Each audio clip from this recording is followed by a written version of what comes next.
North Korea's reckless pursuit of nuclear missiles could very soon threaten our homeland. We are waging a campaign of maximum pressure to prevent that from ever happening. Past experience has taught us that complacency and concessions only invite aggression and provocation. I will not repeat the mistakes of past administrations that got us into this very dangerous position.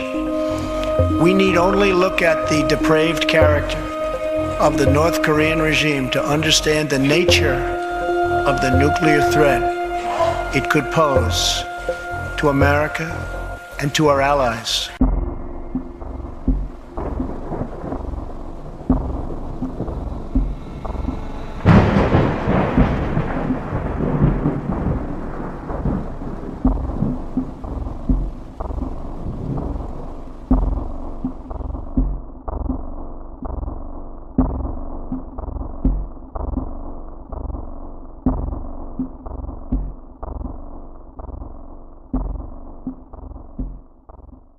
Just hours before his State of the Union address on Tuesday, North Korea's reckless pursuit of nuclear missiles could very soon threaten our homeland. President Trump's administration dropped its plan to nominate Victor D. Cha for the ambassador to South Korea.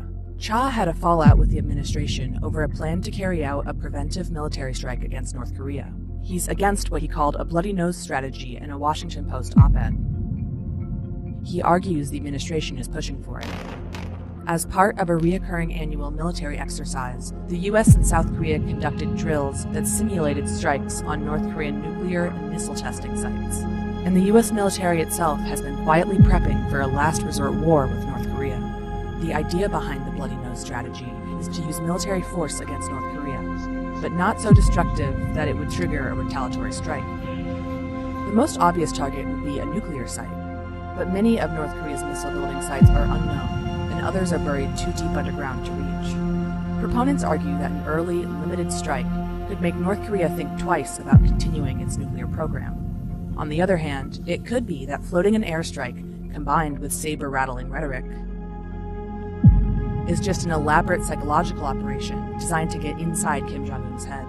But Cha and other experts have previously contended that a military confrontation is ill-advised. This is not firing 59 Tomahawk missiles at an airbase in Syria, right, or dropping a bomb on a set of bunkers in Afghanistan. This would be a conflict like we have not seen.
Is one of the most famous and yet secret buildings in the world, the headquarters of the Central Intelligence Agency. The CIA director says that his job is to find other ways of stopping America being at risk from a nuclear-armed North Korea should diplomacy fail.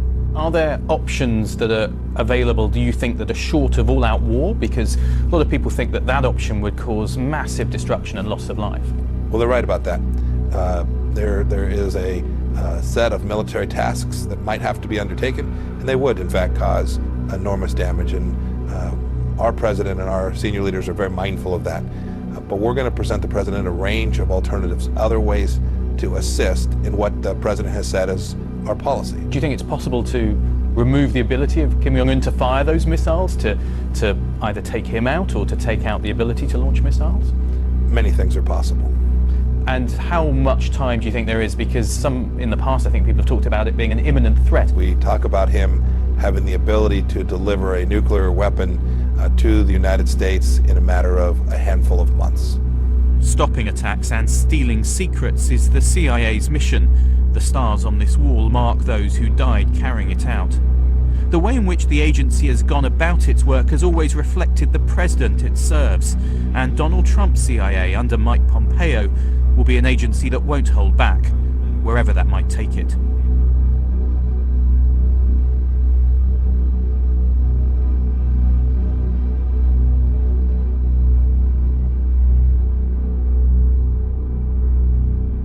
What I'm concerned about is for North Koreans to miscalculate and misunderstand our intentions and think an attack is coming or regime change is coming when we're not doing that. And this is a problem when there's a lot of bluster with very heightened rhetoric of fire and fury and locked and loaded and so on, because it could lead North Koreans to miscalculate.